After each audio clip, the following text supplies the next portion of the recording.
amal jariah untuk menyediakan tali-tali dan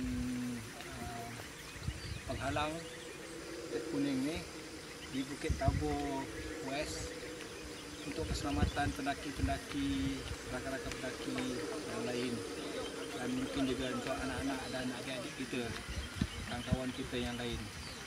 Hari ini sama juga turnout daripada rakan-rakan pendaki yang diketahui oleh Jabatan Hutan Bukit Awang.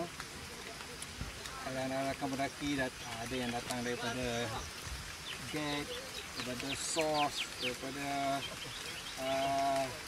Old Spot,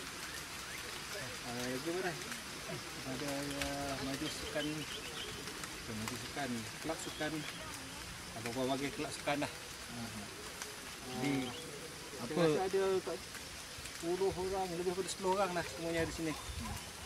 Sekarang saya tengah membuat ikatan tali di poin nombor berapa ni? 10 lebih kurang lah. 9, antara 9 dengan 10. 9.5 lah. 9.5. Ya ke?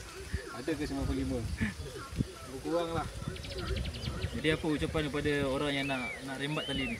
So saya harap tali ni akan berada kekal di sini. Jangan lagi ada orang yang cuba mengambilnya seperti yang telah berlaku sebelum ini. Kerana mana tahu pada sesiapa yang berhajat nak mengambil tu, mana tahu saudara mara tuan-tuan sendiri, mungkin rakan-rakan atau adik-adik sendiri yang mungkin mengalami kemalangan akibat daripada sesiapa saja yang cuba mengambil tali ni. Tali ni adalah amanah kita untuk semua rakan-rakan pendaki yang lain, untuk orang awam. Anggaplah ia adalah tali nyawa kita sendiri.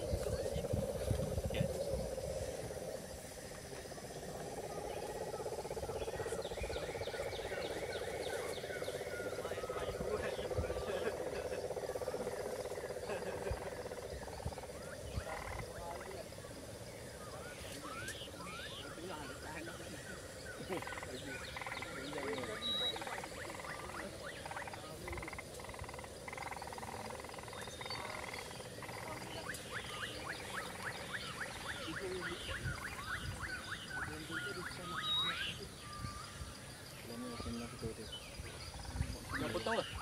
Dah potong. Oh, dah ikat lah. Dia masuk ke dalam, tarik kerak sekali. Masuk. Dia jadi banyak buat.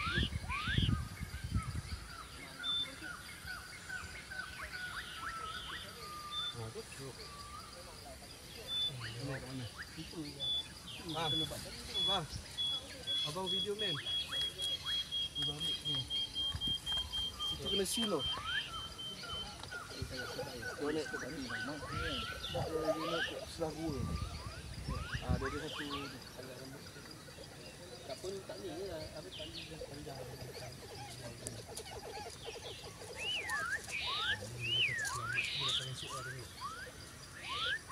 Kita tadi kata nak potong sama kena buat dari bawah ni. Dia tak bilang ni. Kalau potong betul kita buat close ni. Bukan close ni, fisherman. Sambung tali sambung, dia orang nak ambil pun menyampah. Kalau buat banyak. Fisherman tu buat dalam 2 depa. 2 meter.